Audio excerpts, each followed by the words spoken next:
Qeveria e Kosovës miratoi në mbledhjen e së mërkurës një marrëveshje bashkëpunimi në fushën e mbrojtjes me Shtetet e Bashkuara të Amerikës. Qëllimi i kësaj marrëveshje është që të dyja palët të angazhohen avancimin e bashkëpunimit në fushat e mbrojtjes, si planifikimi i mbrojtjes, qëndrueshmëri strategjike dhe ngritjet e kapaciteteve strategjike ushtarake. Shtetet e Bashkuara do të mbështesin Ministrinë e Mbrojtjes për një planifikim profesional e të mirëfillt të mbrojtjes me synim dhe rritjen e mbikëqyrjes civile. Po ashtu në marrëveshje parashihet dhe menaxhimi i resurseve të mbrojtjes. Gjithashtu SBA do të mbështesë Kosovën në ndërtimin e kapaciteteve strategjike ushtarake duke përfshirë edhe mbrojtjen ajrore. Konkretisht, SBA do të sjellë ekipe të cilat do të bëjnë vlerësimin dhe do të mbështesin Ministrinë e Mbrojtjes në prokurorimin e sistemit të armatimit nivelit strategjik, siç janë mbrojtja ajrore, por edhe mbështetja ajrore.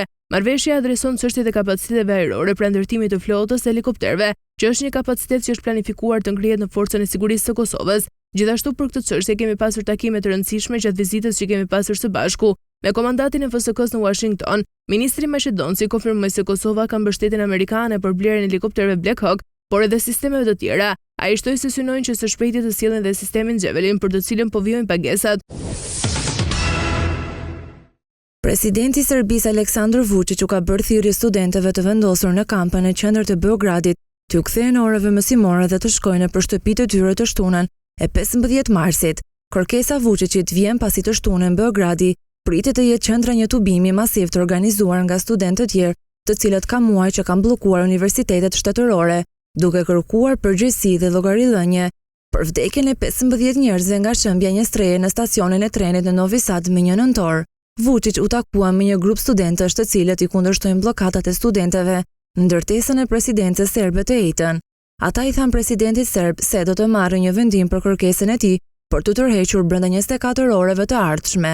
Nëse pranoni, faleminderit shumë, do të na lehtësoni punën, nëse nuk e pranoni, ne do t'i mbrojmë të gjithë, u tha Vučić atyre. Gjatë bisedës ai akuzoi edhe një herë organizatorët e tubimit të së shtunës se dëshirojnë dhunë. Ne kemi dalë me plane më të vështira dhe më të këqija, që nuk ju drejtohen juve, por institucioneve kompetente, tha Vučić pa shpjeguar dhe pa dhënë prova për këto pretendime.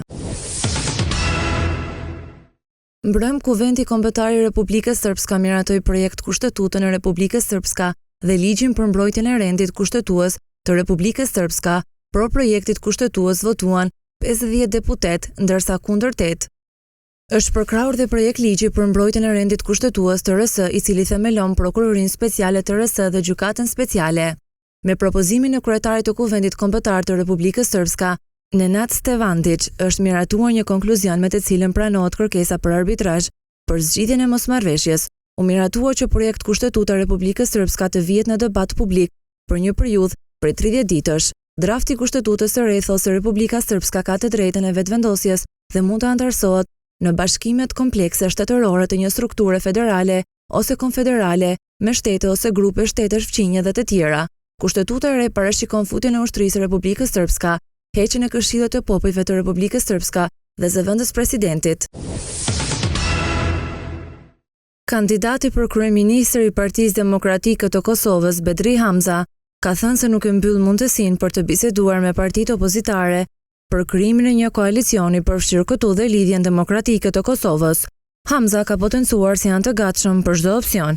Ne jemi të hapur për të biseduar me Lidhjen Demokratike të Kosovës, jemi të gatshëm të diskutojmë çdo opsion dhe natyrisht ka mundësi të krijohet një qeveri me më shumë se 61 deputet, ka thënë Hamza. Sipas tij, programet e tyre për aq sa kanë dallime kanë dhënë ngjashmëri sa i përket partive të tjera, në këtë rast LDK-s, koalicionit AAK-Nisma dhe deputetëve të komuniteteve jo shumicë.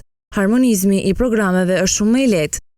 Ne kemi dallime me LDK-n, por gjithashtu kemi ngjashmëri. Nëse e shqyrtojmë programin e LDK-s dhe PDK-s, flasim për politika të orientuara drejt zhvillimit ekonomik dhe për krajet të sektorit privat. Ne kemi qeverisur bashkë në të kaluarën, ka pasur periudha ku qeverisja ka ecur mirë, por ka pasur dhe periudha kur ka pasur vështirësi. LDK-ja ka deklaruar se mund të konsiderojë një koalicion potencial me partitë opozitare, vetëm nëse i ofrohet posti i kryeministrit dhe nëse arrihet një marrëveshje për postin e presidentit. Kjo parti ishte nënvizuar se nuk janë të interesuar për një qeveri afatshkurtër. Ndryshe, javët e fundit janë diskutuar një sër skenaresh të mundshëm për formimin e qeverisë së re së Kosovës.